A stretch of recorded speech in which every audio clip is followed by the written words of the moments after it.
Very good morning to all of you.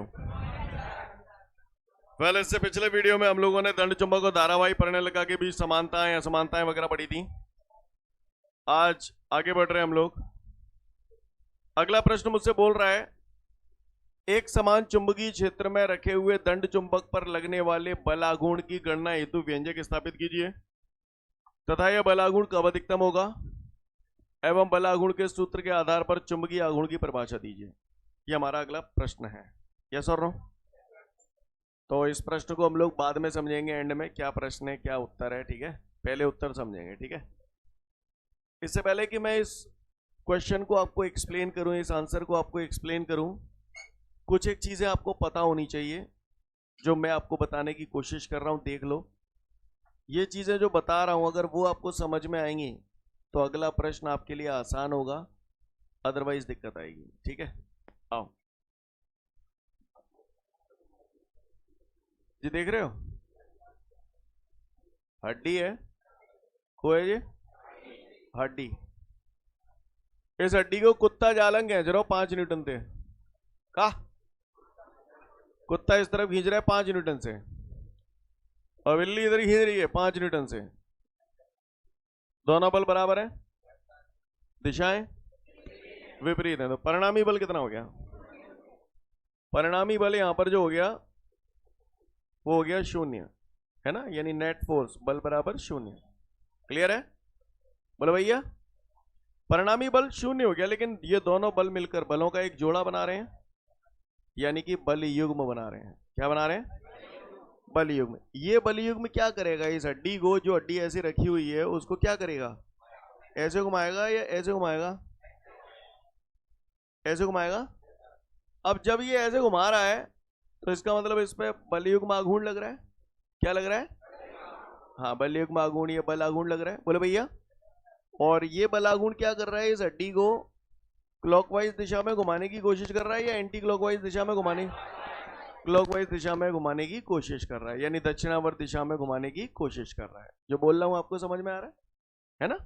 अच्छी बात है। अगर ये इसे घुमाने की कोशिश कर रहा है तो इसका मतलब इस पे क्या लग रहा है? बल लग रहा है। बल तो 0 है, बल आघूर्ण लग रहा है। ये बल आघूर्ण की वजह से ही तो ये घूम रहा है। और बलयुग्म आघूर्ण, ये बल आघूर्ण को हम लोग अक्षर टाउ से प्रदर्शित करते हैं। तो ये बलयुग्म आघूर्ण को अक्षर हमने टाउ से प्रदर्शित किया। और हम लोगों ने पढ़ा है बलयुग्म आघूर्ण का जो सूत्र होता है, 11th क्लास में आपने पढ़ा होगा। बलयुग्म आघूर्ण बराबर होता है बल, ये जो बल हम लेते हैं दोनों बलों में से कोई एक बल ले लेते हैं। क्लियर है? बल गुणित दोनों बलों के बीच की लंबवत दूरी। इतने अच्छे बच्चा हैं भगवान कसम। दोनों बलों के बीच की लंबवत, ये लंबवत का निशान है, समझ जाओगे ना। तो दोनों बलों के बीच की लंबवत दूरी। इतनी बात समझ में आई? ये सूत्र आपको याद होना चाहिए, 11th क्लास में पढ़ाया जाता है, मैं भी आपको बता चुका हूं चैप्टर 1 में। क्लियर? तो बलयुग्म आघूर्ण या बलाघूर्ण अगर हमें निकालना है तो बलाघूर्ण बराबर होता है बल गुणा दोनों बलों के बीच की लंबवत दूरी। यहां तक का नजारा क्लियर है? इसके बाद अगर मैं आगे की बात आपसे करूं तो आप मुझे एक बात बताओ, 2 दीवालें हैं, एक दीवाल ऐसे है एक दीवाल ऐसे है, मुझे इन दोनों दीवालों के बीच की लंबवत दूरी निकालनी है। तो इन दोनों दीवालों के बीच की लंबवत दूरी कैसे नापूंगा? ऐसे। ये जो दूरी है वो इन दोनों दीवालों के बीच की लंबवत दूरी है। अब लंबवत क्यों बोल रहा हूं? क्योंकि इस दीवाल के लंबवत है ये दूरी और इस दीवाल के भी लंबवत है ये दूरी। क्लियर? इसलिए दोनों दीवालों के बीच की लंबवत दूरी ये हो गई। अच्छा, दीवालें अगर ऐसे होती तो इनके बीच की लंबवत दूरी कैसे होती? ऐसे। इतनी बात समझ में आती है आप सभी को? अब और आगे देखिए, एक दीवाल ऐसे है एक दीवाल ऐसे है। अब मुझे इन दोनों दीवालों के बीच की लंबवत दूरी निकालनी है, तो कैसे निकालूं? तो कईयों ऐसे कह देते सर ऐसे लाइन खींच दो। कमीनों, ये लंबवत है, इस वाली दीवाल के ये लंबवत है, इस वाली दीवाल के ये लंबवत है। नहीं है ना? ये लंबवत है, ये 90 डिग्री कौन बना रहा है? तो ये लंबवत दूरी तो नहीं है। तो ये तरीका तो फेल हो जाएगा जो लोग भी ऐसे बोल रहे हैं। क्लियर? तो दूसरा तरीका, लंबवत दूरी कौन सी वाली होगी पहले आप बताओ। जैसे ये दीवाल है, ये इसी टाइप की तो दीवाल है, बस एक आगे सरक गई है। बोलो भैया, तो ये लंबवत दूरी यही वाली तो थी, तो यही दूरी लंबवत दूरी रहेगी। तो इसके लिए मैंने क्या किया, इसे पीछे बढ़ा दिया और यहां से लंब डाल दिया। तो लंबवत दूरी अब कौन सी वाली हुई, ये वाली हुई या ये वाली हुई, ये वाली दूरी लंबवत दूरी हुई, बोलो। या फिर मैं चाहता तो इसे पीछे बढ़ा के यहां से लंब डाल देता, तो इसे भी लंबवत दूरी बोलते हैं। बात समझ में आ रही है? अब बताना जरा, एक दीवार ऐसे है, एक दीवार ऐसे है, मुझे इन दोनों के बीच की लंबवत दूरी निकालनी है। कैसे निकालूं? तो इसको ऐसे पीछे बढ़ा के यहां से लंब डाल दूं। तो लंबवत दूरी ये वाली है कि ये वाली है, ये वाली है। यहां पर जो बोल रहा हूं आपको समझ में आ रहा है? पक्का? अच्छी बात है। अच्छा और बताना जरा, ये बातें मैंने आपको निरक्षी स्थिति में बताई थी, ये बताओ, ये ए है, ये थीटा है, तो ये कितना होता था, ए कॉस थीटा, ऐसा कहते थे आप लोग मुझसे, याद है आपको? ये कितना है, ए साइन थीटा। यहां तक बात समझ में आई सभी को? अच्छा ये कितना होगा, ये इसके समांतर है, तो ये भी ए साइन थीटा, बोले भैया। अब मैं दोबारा बता रहा हूं, अब बताना आप, ये ए है, ये थीटा है, तो ये कितना होगा, ए कॉस थीटा, और ये ए साइन थीटा। डायरेक्ट करूंगा तो आपको बुरा तो नहीं लगेगा? सबको इतनी बात समझ में आ रही है? आगे बढ़ जाऊं? अच्छी बात है, आगे बढ़ रहा हूं, आगे की बात करता हूं। अगर इतनी बात आपको क्लियर है तो इससे पहले कि आगे की बात करूं, मैंने आपको 1 से 2 मिनट का समय दिया, चुंबकीय क्षेत्र की तीव्रता की परिभाषा पढ़ाई थी आज से 2-3-4 दिन पहले। क्लियर है? चुंबकीय क्षेत्र में स्थित किसी बिंदु पर चुंबकीय क्षेत्र की तीव्रता उस है ना, उस बल के बारे में समझ गया ना? 1 से 2 मिनट का समय दिया, उस परिभाषा को अच्छे से पढ़ लो, फिर मैं आगे की बात करूंगा आपसे।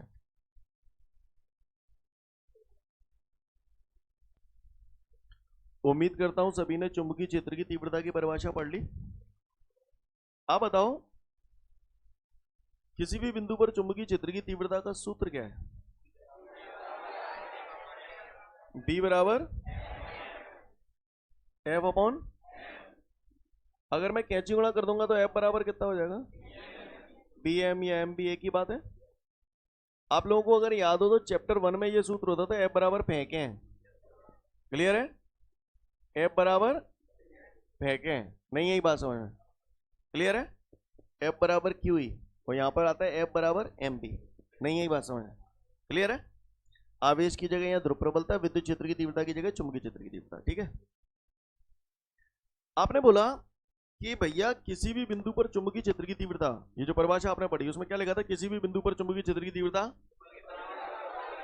हाँ, उस बल के बराबर होती है जो उस बिंदु पर रखे एकांक उत्तरी ध्रुव पर लगता है ना? मतलब क्या है, उत्तरी ध्रुव पे बल अगर ऐसे लगो, उत्तरी ध्रुव पे बल जालंग लग रहा है, तो चुंबकीय क्षेत्र की दिशा कितनी होगी, यही होगी। यानी उत्तरी ध्रुव पर जिस दिशा में बल लगता है वही चुंबकीय क्षेत्र की दिशा होती है। सही बोल रहा हूं? उत्तरी ध्रुव पर जिस दिशा में बल लगता है वही चुंबकीय क्षेत्र की दिशा होती है। थोड़ा ध्यान देना। मान के चलो मैं जिस जगह पे यहां खड़ा हूं, मुझे पतंग उड़ानी है, तो मुझे हवा की दिशा का पता करना पड़ता है। हाँ?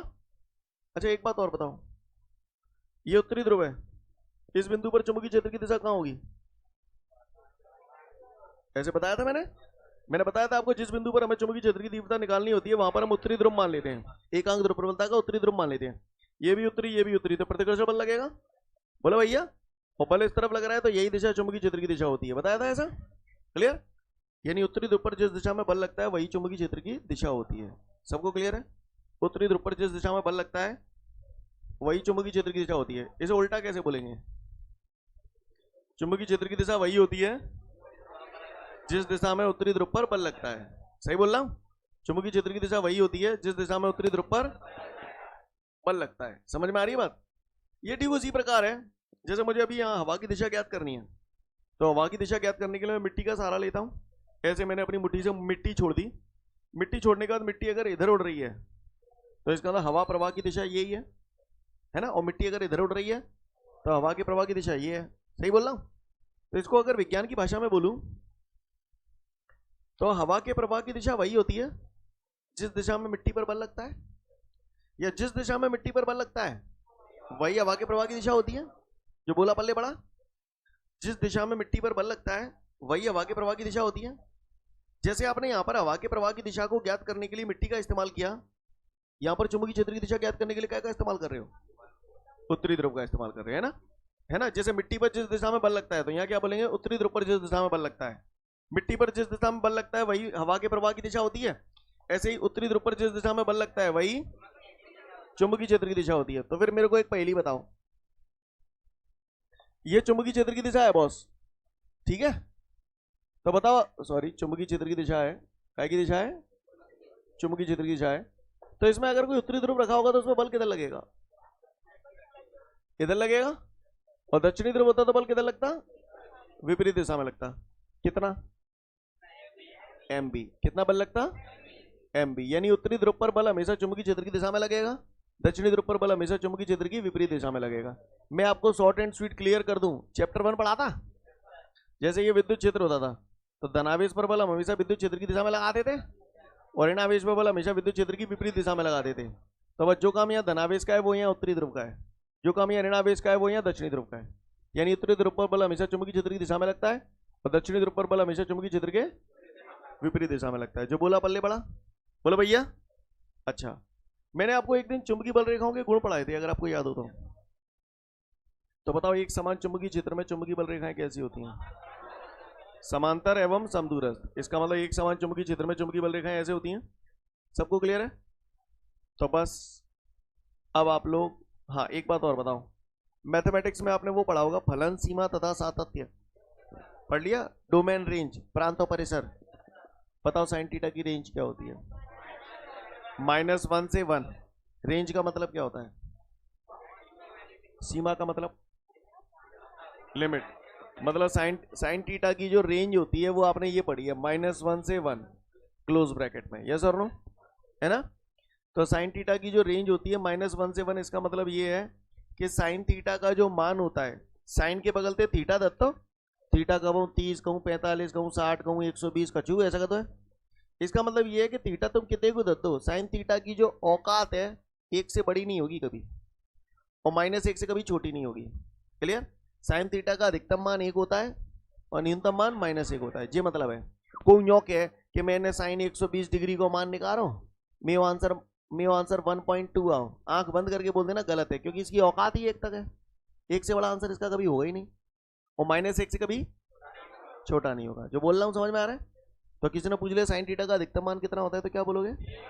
1, और न्यूनतम -1। चलो तो ठीक है, अब मैं बढ़ रहा हूं आगे। यहां तक जितना भी बोला आपको पल्ले पड़ा। अब हम चलते हैं इस प्रश्न की तरफ, अब आप समझने लायक हैं, ठीक है? अब आप ही बताना, जो भी करना है आपने ही करना है, मैं तो इशारे करूंगा बस केवल। बताओ भाई, क्या है ये? एक समान चुंबकीय क्षेत्र। क्लियर? क्या है ये? इस एक समान चुंबकीय क्षेत्र में ये मैंने यहां पर गौर से देखिएगा, एक समान चुंबकीय क्षेत्र में ये मैंने क्या रखा है? क्लियर है? क्या रखा है ये मैंने? चुंबक। कोई मुझे बता सकता है चुंबक को चुंबकीय क्षेत्र की दिशा से कितने डिग्री के कोण पर रखा गया है? थीटा डिग्री के कोण पर रखा गया है। क्लियर? चित्र में एक समान चुंबकीय क्षेत्र भी दिखाया गया है, जिसमें एक चुंबक को चुंबकीय क्षेत्र की दिशा से थीटा डिग्री के कोण पर रखा गया है। क्लियर? आप लोग मुझे बता सकते हैं चुंबक में दो ध्रुवों के बीच की दूरी को कैसे प्रदर्शित करते हैं? 2l से। तो एक उत्तरी एक दक्षिणी, तो इनके बीच की दूरी ये 2l हो गई। इसको हम लोग चुंबक की प्रभावकारी लंबाई बोलते हैं। अच्छा ये बताओ, उत्तरी ध्रुव पर बल किधर लगेगा? उत्तरी ध्रुव पर बल चुंबकीय क्षेत्र की दिशा में लगेगा, कितना? mb। दक्षिणी ध्रुव पर बल चुंबकीय क्षेत्र की विपरीत दिशा में लगेगा, mb। दोनों ही बल बराबर हैं, mb mb, दिशाएं विपरीत हैं, अतः वे एक दूसरे के प्रभाव को नष्ट कर देंगे। परिणामी बल कितना आया? परिणामी बल बराबर 0। क्लियर है? परिणामी बल F बराबर, परिणामी बल को F लिख दो, 0 है। सीन क्लियर है? ये दोनों बल मिलाकर बलों का एक युग्म बना रहे हैं। बलयुग्म बना रहे हैं। ये बलयुग्म क्या करेगा, इस चुंबक को घुमाकर चुंबकीय क्षेत्र की दिशा में लाने की चेष्टा करेगा। तो इसका मतलब इस पे क्या लग रहा है, बलयुग्म आघूर्ण या बलाघूर्ण लग रहा है। तो इस बलाघूर्ण के लिए सूत्र की स्थापना करने के लिए कह रहा है। उसका प्रश्न यही है कि एक समान चुंबकीय क्षेत्र में रखे चुंबक पर लगने वाले बलाघूर्ण की गणना हेतु व्यंजक स्थापित कीजिए। अब प्रश्न समझ में आया। तो उसने बलाघूर्ण पूछा है, तो बलाघूर्ण को हम लोग अक्षर टाउ से प्रदर्शित करते हैं। ऐसे प्रदर्शित करते हैं। बलाघूर्ण का जो सूत्र होता है वो होता है, बलाघूर्ण का जो सूत्र होता है वो होता है बल गुणा दोनों बलों के बीच की लंबवत दूरी। ये आप लोगों ने 11th क्लास में पढ़ा होगा, है ना। बल गुणा दोनों बलों के बीच की लंबवत दूरी। ये आपको चैप्टर 1 में भी पढ़ाया था मैंने, अगर आपको याद हो तो बल आघूर्ण हो गया टाउ। बल कितना है, हाँ कई लोग 0 भी बोल सकते हैं भैया। जब हम बलयुग्म आघूर्ण निकालते हैं ना, तो बल जो लेते हैं तो दोनों बलों में से कोई एक बल लेते हैं, क्योंकि दोनों ही बल बराबर हैं। परिणामी बल 0 है, ये बात बिल्कुल सही है, क्लियर। लेकिन यहाँ पर जो बल आता है वो दोनों में से कोई एक बल आता है। तो कौन सा लिख दूं, MB। अब मेरे को क्या चाहिए, दोनों बलों के बीच की लंबवत दूरी। चित्र में देखो दोनों बल कौन कौन से लग रहे हैं, एक जे लग रहा है, एक जे लग रहा है। अब जाके और जाके, मैंने बताया था जाके और जाके बीच की लंबवत दूरी निकालनी है। कैसे निकालूं, तो जाए पीछे बढ़ा के ऐसे लंब बढ़ाता हूं, बोलो भैया। तो मैंने इसको थोड़ा सा पीछे बढ़ा दिया और यहां से ये लंब डाल दिया। किसी को कोई दिक्कत। अब आप एक बात बताओ, ये बात हम लोगों ने निरक्षी स्थिति में मैंने बताई थी आपको, ये थीटा है तो ये, तो आप गौर से देखिए ये कोण कितना होगा ये बताइए, क्योंकि ये देखो आप, ये थीटा है तो ये भी थीटा। अब आप ये भी बता दो लगे याद, अगर ये 2L है और ये थीटा है तो ये 2L और ये 2L साइन थीटा। समझ में ही नहीं आ रही हुई मैंने।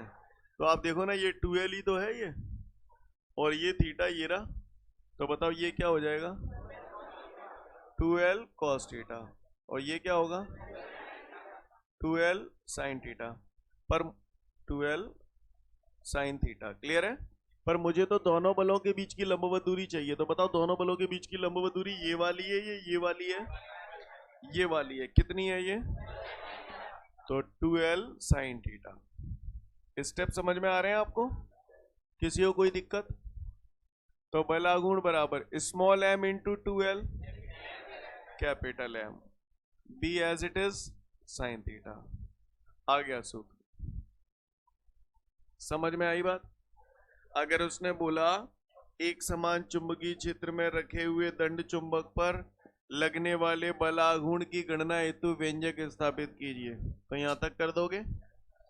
अब अगर आगे वो आपको पूछता है तो बताना, अदरवाइज मत बताना। अब जैसे मैं पूछ रहा हूं आपसे, चलो भाई बच्चों इस सूत्र को सदिश रूप में लिखो। कौन से रूप में लिखो, सदिश रूप में। तो आइए इसे सदिश रूप में, कहो तो लिख देना, नहीं तो नहीं, कोई दिक्कत नहीं है, ठीक है ना। मैं नहीं पूछ ले, सदिश रूप में लिखो। तो भैया मैंने बचपन में एक फॉर्मूला पढ़ा था, A vector cross B vector बराबर A B sine theta. Chapter 1 में भी बताया था आपको। अगर बेटा मैं ए बी साइन थीटा को, ये थीटा है समझ जाओगे ना, थोड़ा धांसू थीटा बन गया है, क्लियर। अगर मैं ए बी साइन थीटा को ए वेक्टर क्रॉस बी वेक्टर लिख सकता हूं, तो मैं एम बी साइन थीटा को क्या लिख सकता हूं, M vector cross B vector.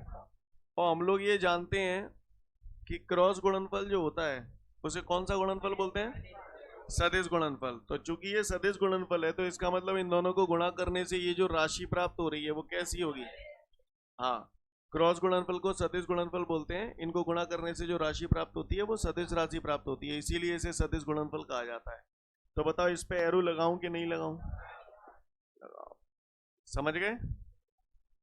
सदिश रूप में बोले तो लिख देना, अन्यथा कोई आवश्यकता नहीं है, ठीक है। साथ साथ वो ये भी पूछ रहा है कि इस बलागुण का मान अधिकतम कब होगा।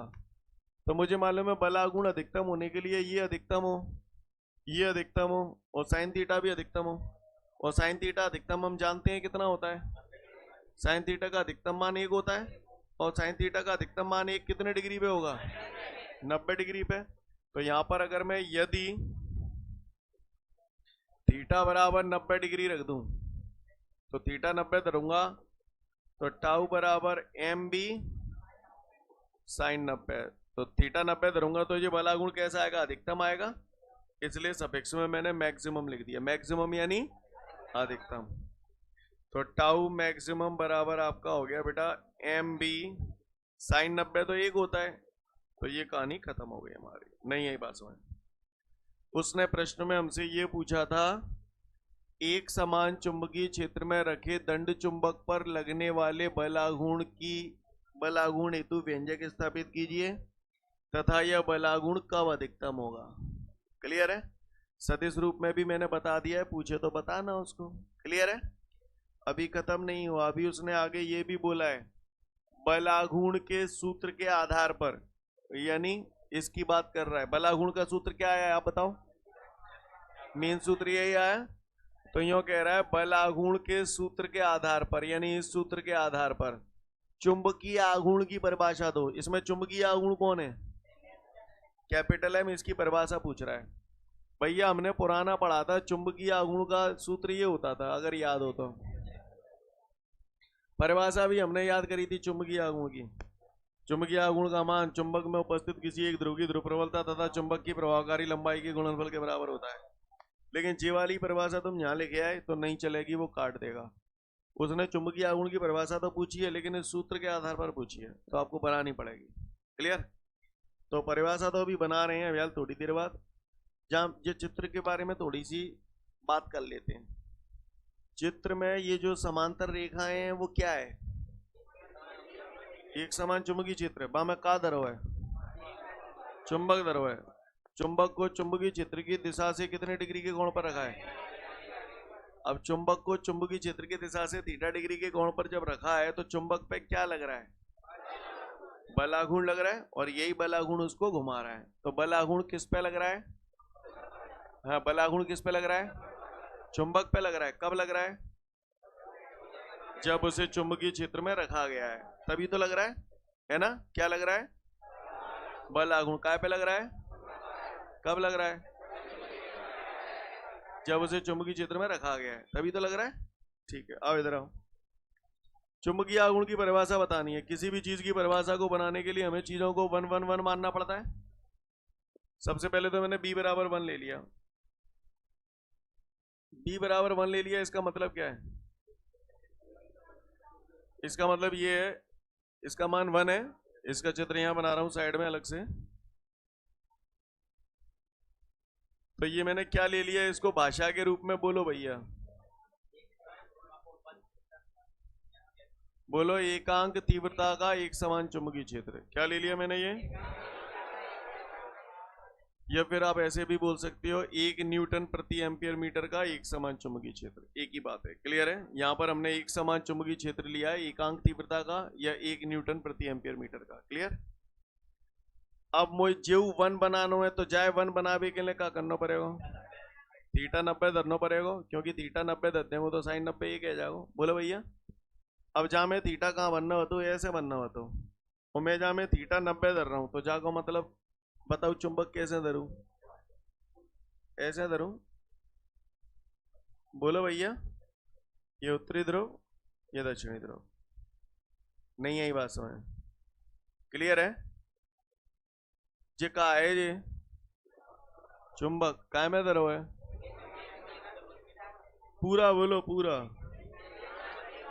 एकांक तीव्रता के एक समान चुंबकीय क्षेत्र में का धरो है, चुंबक धरो है। कैसे धरो है, हाँ या तो बोलो 90 डिग्री के कोण पर रखा है या बोलो लंबवत रखा है। क्लियर? अब पूरा बोलो एक साथ, चित्र में क्या दिख रहा है,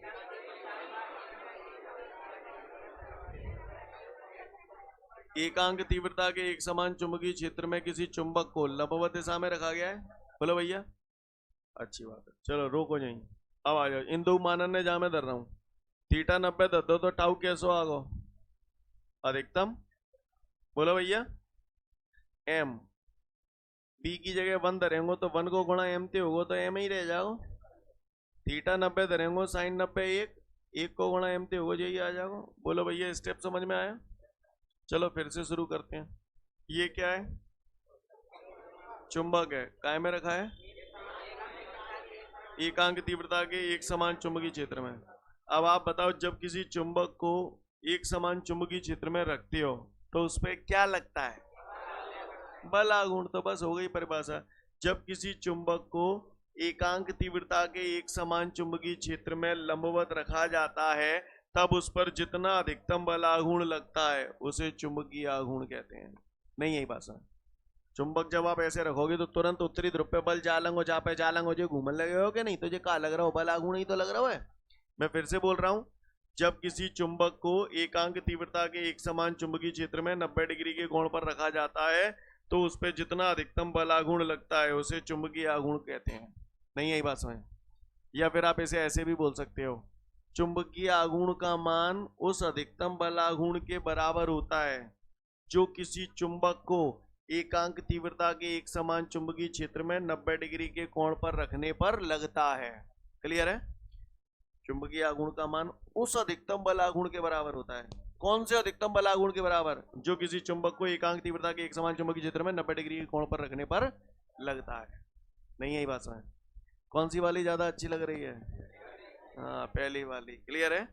जब किसी चुंबक को एकांक तीव्रता के एक समान चुंबकीय क्षेत्र में 90 डिग्री के कोण पर रखा जाता है तब उस पर जितना अधिकतम बल आघूर्ण लगता है उसे चुंबकीय आघूर्ण कहते हैं। क्लियर? एक बार लास्ट बोल रहा हूं, जब किसी चुंबक को एकांक तीव्रता के एक समान चुंबकीय क्षेत्र में लंबवत रखा जाता है तो उस पर जितना अधिकतम बल आघूर्ण लगता है उसे चुंबकीय आघूर्ण कहते हैं। सीन क्लियर है? पूरा क्वेश्चन अच्छे से पढ़ लो, है ना। 2 से 3 मिनट का समय पूछूंगा आपसे, ठीक है?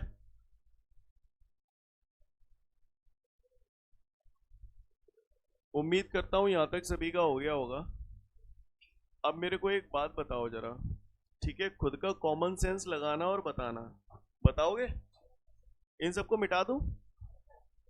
अच्छी बात है। अगर यहां तक की कथा आप लोगों को क्लियर है तो मैं आगे की बात पे आता हूं, गौर से सुनिएगा। अभी ये मैंने क्या बनाया था ये बताओ?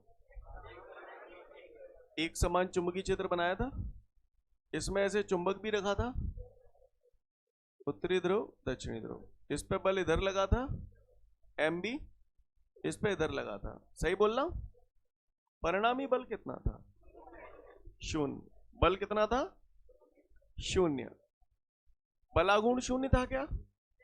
नहीं था। बलागुण तो हमारा टाउ बराबर एम पी साइन थीटा आया था, यानी बलागुण 0 नहीं था। क्लियर? जो बोल रहा हूं समझ में आ रहा है? तो ऐसी स्थिति में चुंबक क्या कर रहा था? ये चुंबक ऐसे रखा था तो क्या ये आगे जा रहा था? आगे नहीं जा रहा था। इसका मतलब सरल रेखा में गति हो रही थी, यानी रेखीय गति नहीं हो रही थी। तो कौन सी गति हो रही थी? घूर्णन गति हो रही थी, क्योंकि ये घूम रहा था।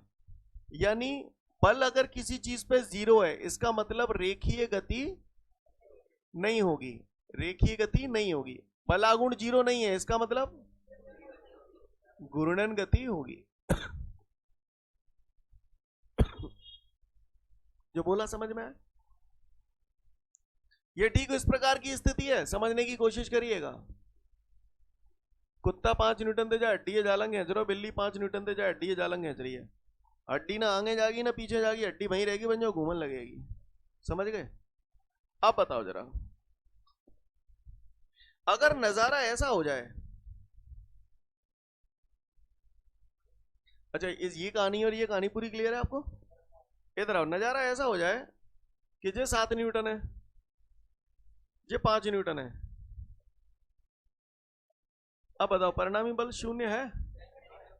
अच्छा, तो इसका मतलब बल 0 नहीं है। ठीक है, अच्छी बात है। अच्छा, जब 7 न्यूटन इधर लगेगा 5 न्यूटन इधर लगेगा तो ये हड्डी कितनी लग जाएगी? तो ये हड्डी ऐसे सरकेगी जो में पहली से तो न्यो जागी, न्यो जागी, यानी कौन सी गति है गई? यानी बल अगर 0 नहीं है तो इसका मतलब रेखीय गति होगी। जो बोल रहा हूं समझ में आ रहा है? आड़ते समझ में आ रहा है? अच्छा, संग में 2 बल भी लग रहे हैं तो ये आगे तो जागी सो जागी, संग में और क्या होगा? घूमेगी भी मतलब ये ऐसे जाएगी, ये देखो आगे जाके जो है घूमना भी शुरू हो जाएगी। नहीं यही बात समझ, सीन क्लियर है? तो बताओ बलागुण जीरो है या नहीं है? बलागुण भी जीरो नहीं है, तो इसका मतलब कौन सी गति हो रही है? घूर्णन गति हो रही है। यानी यहाँ पर आपको इस नजारे में ये दिखाई दे रहा है कि अगर ये दोनों बल बराबर नहीं हुए तो रेखी गति जो होगी संग में घूर्णन गति भी होगी। नजारा समझ में आ रहा है? अब आओ इधर वापस, इधर आ जाओ। पहले बताओ, जहां चुंबकीय बल रेखाएं पास पास होती हैं वहां चुंबकीय क्षेत्र की तीव्रता अधिक होती है, जहां बल रेखाएं दूर दूर होती हैं वहां चुंबकीय क्षेत्र की तीव्रता कम होती है। गौर से देखिएगा सब लोग। सपोज करिए मैंने ये ऐसे करके ये चुंबकीय क्षेत्र बनाया, ये मैंने यहाँ चुंबक तान दिया, उत्तरी ध्रुव दक्षिणी ध्रुव, तो उत्तरी ध्रुव पर बल ऐसे लगेगा एम बी, दक्षिणी ध्रुव पे बल ऐसे लगेगा एम बी। अब सच बताना, ये बी और ये बी बराबर होंगे? क्योंकि अब ये कैसा चुंबकीय क्षेत्र है? असमान चुंबकीय क्षेत्र। ये तो एक समान चुंबकीय क्षेत्र था, हर जगह चुंबकीय क्षेत्र की तीव्रता बराबर थी, इसलिए यहाँ भी बी है यहाँ भी बी है। लेकिन यहाँ पर पास पास चुंबकीय बल रेखा है तो यहाँ चुंबकीय क्षेत्र की तीव्रता ज्यादा होगी, यहाँ पर कम होगी। तो बी के मान दोनों जगह समान होंगे या अलग अलग होंगे? अलग अलग होंगे। एक जगह मैंने मान लिया एम बी वन, दूसरी जगह मैंने मान लिया एम बी टू। अब ये बल बराबर है क्या? तो परिणामी बल कुछ ना कुछ आएगा, परिणामी बल कुछ ना कुछ आएगा। इसका मतलब चुंबक क्या होगा? सरकेगा आगे। बोले भैया जैसे यहाँ पर बल बराबर नहीं थे तो हड्डी आगे सरक रही थी, ऐसे ये बल बराबर नहीं है तो ये हड्डी आगे, चुंबक आगे सरकेगा। आगे सरकेगा यानी कौन सी गति हो रही है? रेखी गति हो रही है। और संग में दो दो बल लग रहे हैं तो ये घुमाएगा भी इसको, तो यानी यहाँ पर रेखी गति भी होगी और घूर्णन गति भी होगी। नहीं यही बात समझ में? आपको बात समझ में आ रही है? अगर चुंबक को एक समान चुंबकीय क्षेत्र में रखा जाता है तो परिणामी बल शून्य होता है, इसलिए रेखी गति नहीं होती है। बलागुण शून्य नहीं है इसलिए घूर्णन गति होती है। बात समझ में आ रही है? लेकिन जब किसी चुंबक को असमान चुंबकीय क्षेत्र में रखा तो आपने देखा ये दोनों बल बराबर नहीं है, तो इसका मतलब आगे भी बढ़ेगा यानी रेखी गति भी होगी। रेखी गति हो रही है इसका मतलब बल लग रहा है कि नहीं लग रहा है? लग रहा है, यानी बल बराबर नहीं है जीरो के। बोला भैया, और दोनों बल मिलके बलों का जोड़ा बना रहे हैं तो इसको घुमा भी रहा है, घुमा रहा है यानी बलागुण लग रहा है। बोले भैया बात समझ में आई सभी को? अगला नोट वही लिखा है, पढ़ लो समझ जाओगे।